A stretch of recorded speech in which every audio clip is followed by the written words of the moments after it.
It is late at night on a quiet street in Wilkinsburg, Pennsylvania, and a doorbell camera across the road is doing what those cameras always do. It is watching. On the grainy footage, a car sits parked outside a house on Hill Avenue. A man steps out. He opens the trunk, he lifts out a heavy bag, and he carries it into the backyard. Then he comes back. He does it again. And again. At one point, he is seen tipping out a fine powder, something that looks like dust in the porch light, and spreading it across the ground. He is not rushing. He is not looking over his shoulder.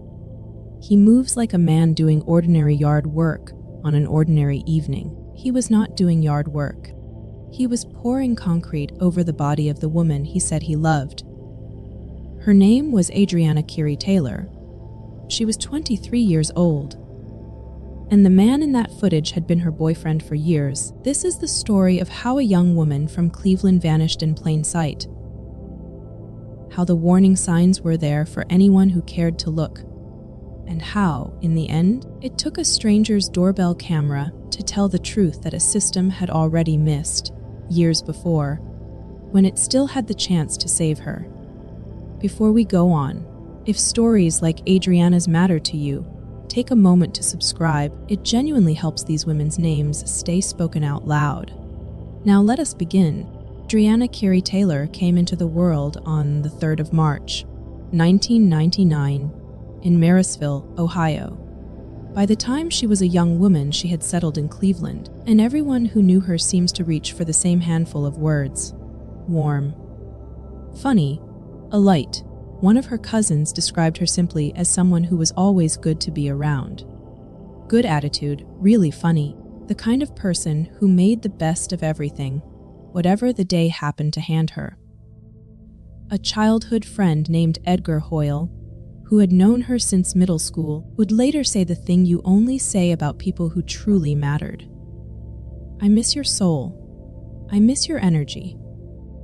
Think about what it takes to be remembered that way. Not for what you achieved or what you owned, but for the feeling of being near you. That was Adrianna. She was the person who lifted the temperature of a room just by walking into it. She was somebody's daughter. Her mother, Anya, her father, Cedric. She was one of 6 children, with 5 siblings who knew her laugh and her moods, and the particular sound of her voice on the other end of the phone. She was not a headline, and she was never meant to be one. She was a person, stitched into a family, the way we all are.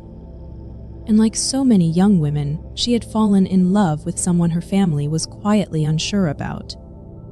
The man was named Anthony Kennedy. He was 43 years old. Adrianna was 23.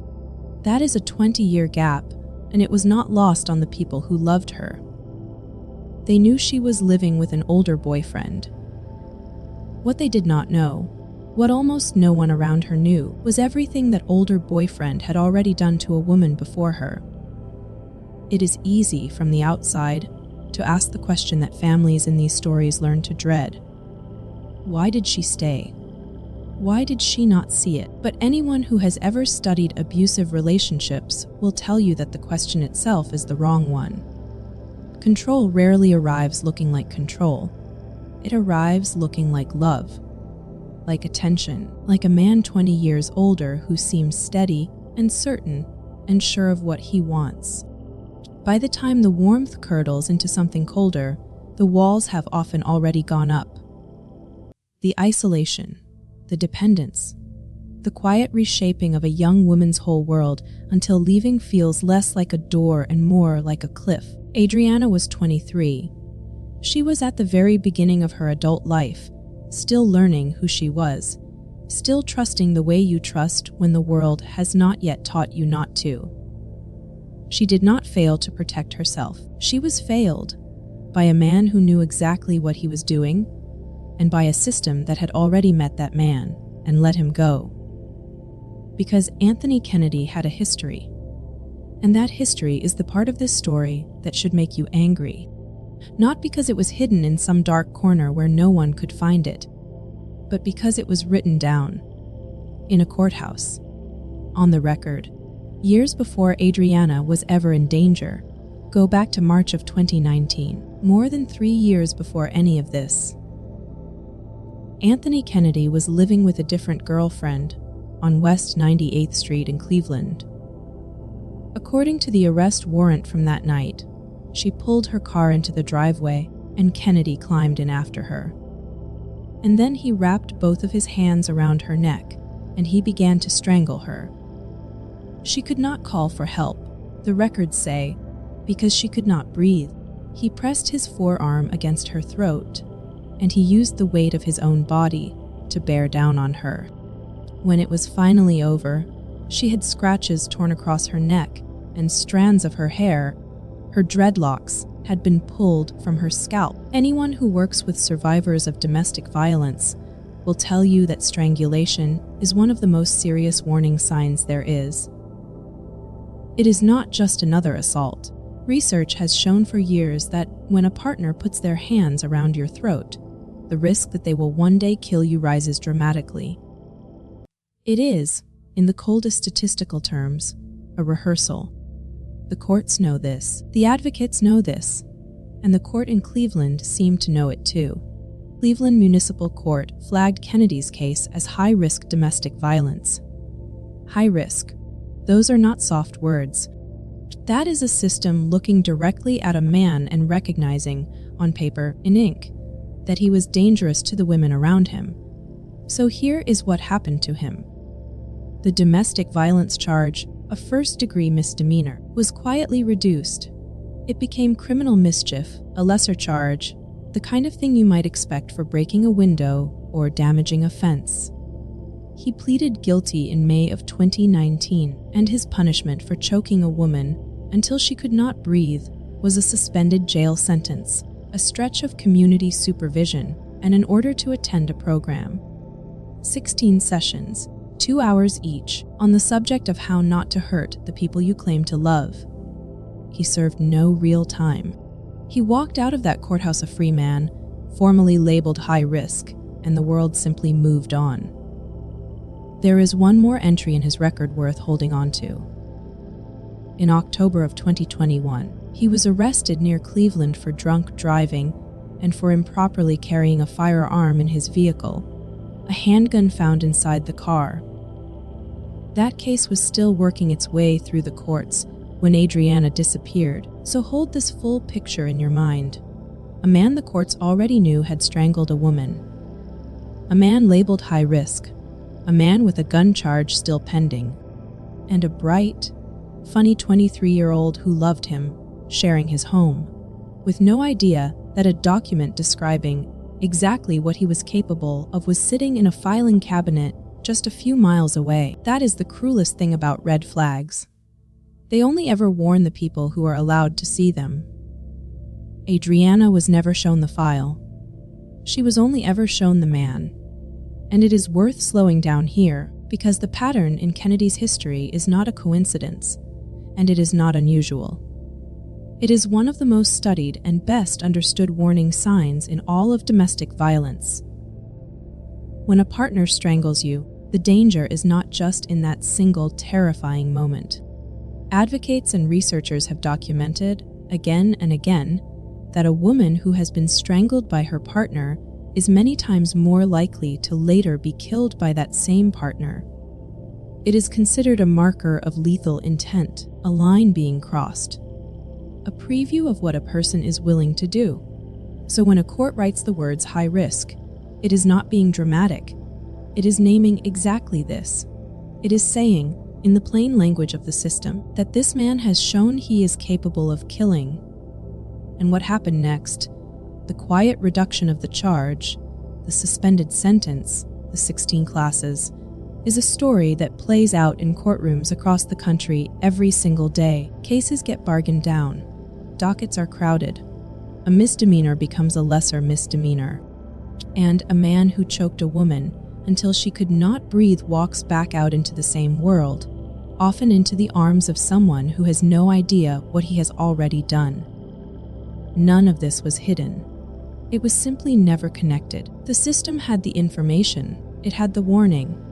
It even had the right words. What it did not have, in the end, was the will to make any of it stick. The last time Adrianna's family heard from her was the 8th of October, 2022. And then, nothing. Anyone who has ever loved someone knows the specific dread of a silence that stretches on too long. The calls that ring and go to voicemail. The messages that sit there, delivered but unread. The small reassurances you keep offering yourself. She is busy. She is fine. She is just caught up in her own life. She will call tomorrow. Her family lived inside that dread for weeks, telling themselves the story you tell yourself when the alternative is unthinkable. On the 13th of November, more than a month after that last contact, Adrianna Taylor was officially reported missing to Cleveland police. Sit with that gap. Early October to mid-November, a 23-year-old woman had effectively dropped off the face of the earth, and the clock that should have started running the moment she went quiet was only now, finally, being wounded. Some of the coverage that followed asked a hard question out loud. Why did it take so long? Adrianna was a young black woman, and her case joined a long, painful, and well-documented list of missing black women and girls whose disappearances do not always command the urgency they deserve. Studies and advocates have named this pattern for years. Families of color often describe the same experience. The sense that they had to shout to be heard, that they had to become investigators themselves, that the world did not lean in the way it does for others. Adrianna's family felt every bit of that, and they refused to accept it. They would not stay quiet, and they would not let her become just another name that flickered and faded from the news. Think for a moment about what those weeks must have held. A mother checking her phone. A father calling a number that just rings. 5 siblings texting a group chat that has gone silent, telling each other she is fine, she is just busy, while a colder fear sits in the back of every mind. Missing person cases live or die in their first hours and days, when a trail is still warm, when memories are still sharp, when someone might still be found alive. For Adrianna, those first hours had already slipped away in early October, long before her name was ever entered into a system. By the time the search truly began, the terrible truth is that there was no longer anyone left to find. There was only but by the time her name finally reached a missing persons report, Adrianna had already been gone, in the truest and most terrible sense, for a long time. Roughly 130 miles to the east, across the Pennsylvania state line, in a backyard she had never seen, in a town she had no reason to ever know. Wilkinsburg, Pennsylvania, is a small borough on the eastern edge of Pittsburgh. Rows of older homes, front porches, narrow streets. The kind of neighborhood where people notice when something is out of place. And on Hill Avenue, one of those neighbors had a Ring doorbell camera pointed out toward the road. That camera is the only reason we know what happened next. That camera is the closest thing Adrianna had to a witness. In the footage it captured, a man arrives at a house that should have been quiet and still. He parks. He goes to his trunk. He carries heavy bags into the backyard, not once, but several times, back and forth, with the patience of someone who has decided to see a task through. And then he does the thing that no innocent explanation can ever hold. He mixes and pours a powder, a cement mix, out across the ground, spreading it, smoothing it, sealing something underneath. The neighbor watching that footage felt, deep in their gut, that something was profoundly wrong. This was not a contractor working in the middle of the afternoon. This was a man, at night, quietly entombing something in the earth of a backyard. And so that neighbor did the one thing that would eventually break this case open. They picked up the phone and they called the police. On Thanksgiving night, the 24th of November, 2022, at around 8:45 in the evening, officers arrived at the home on Hill Avenue, while families all across the country were sitting down to dinner.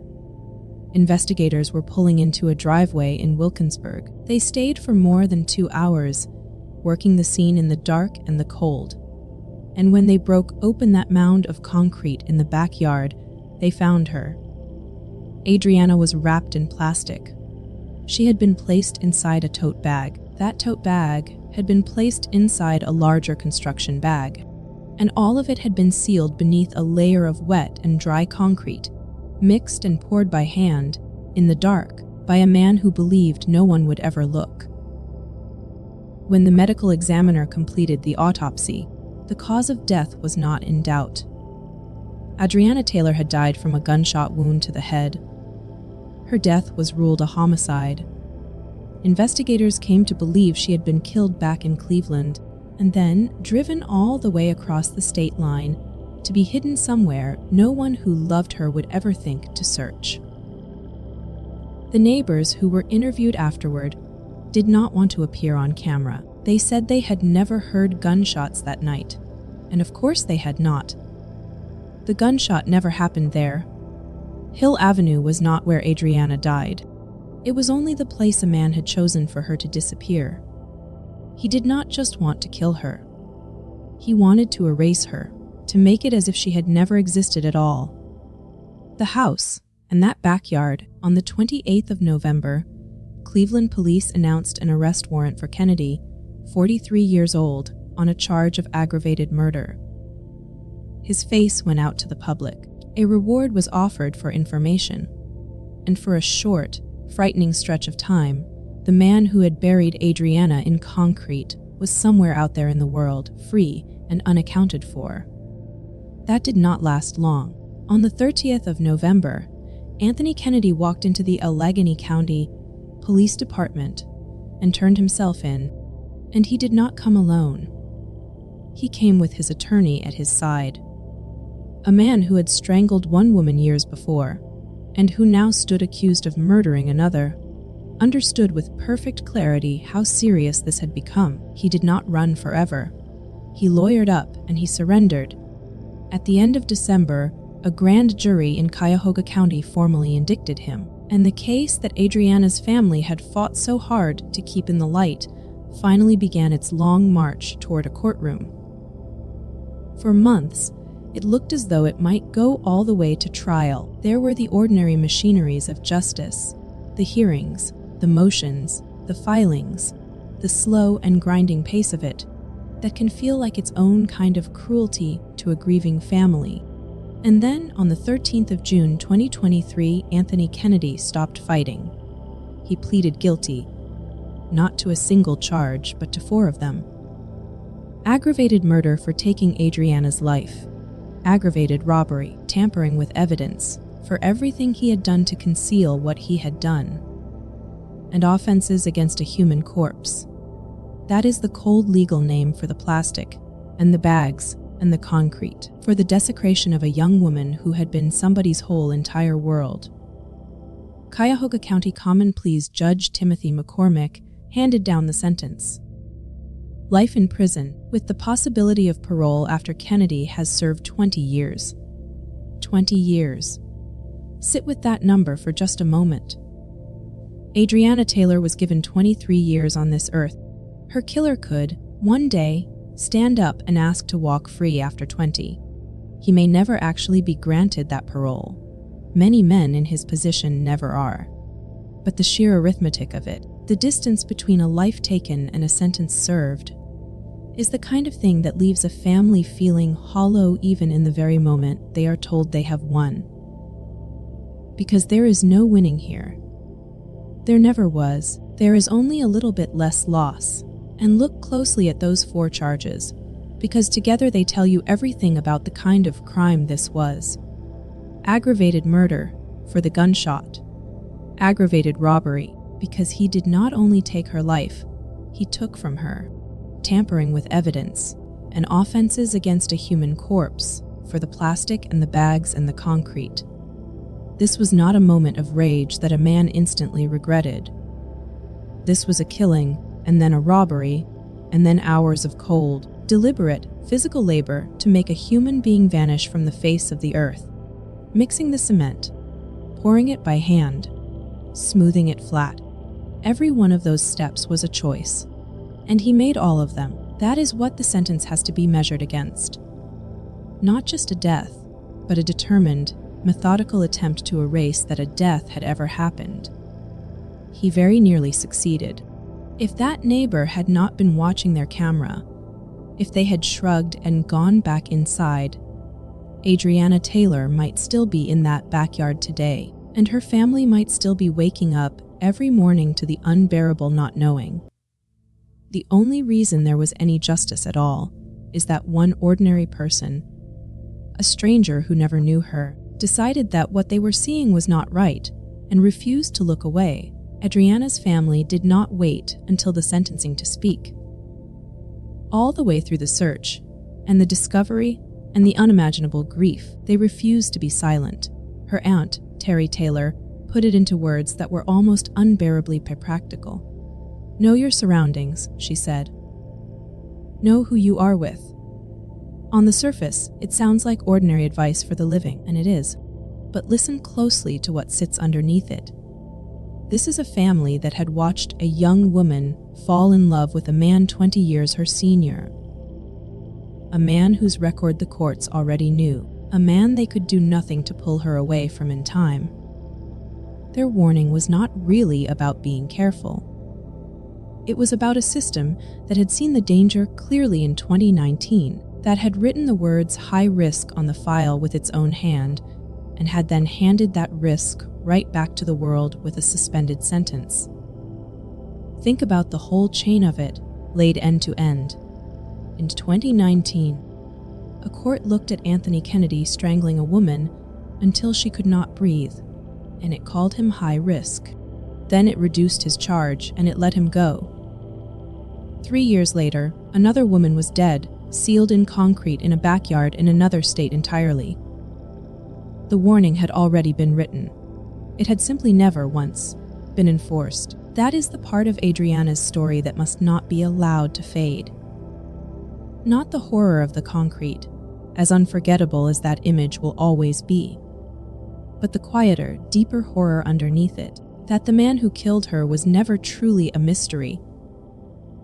He was a documented, court-flagged danger to women, and the people who loved Adrianna were never once allowed to read the file that could have warned them. How many times does this exact story have to be told?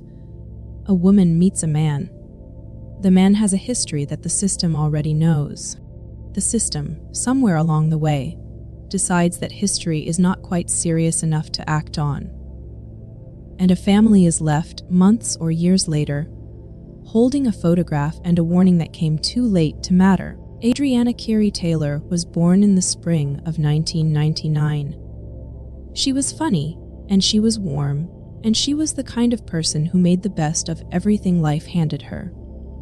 She had a mother and a father and 5 siblings, and friends who still speak about her soul and her energy in the present tense. Because that is what grief does. It quietly refuses to move a person fully into the past. She deserved to grow old. She deserved to become every version of herself that she never got the chance to meet. The woman she would have been at 30, at 50, at 80. Instead, she became a lesson the rest of us are left to learn. About the men who hide in plain sight. About the papers that warn us far too late. And about a stranger's doorbell camera that, in the end, turned out to be the only thing brave enough to tell the truth. So say her name. Adrianna Kiri Taylor. And if her story has moved you tonight, then keep it moving. Share it. Speak it. Refuse to let it go quiet, because the women in these stories are counting on the rest of us to remember them long after the cameras stop watching, and long after the world has looked away. Thank you for being here, and for caring enough to listen all the way through. Take care of yourself, and please, take care of each other.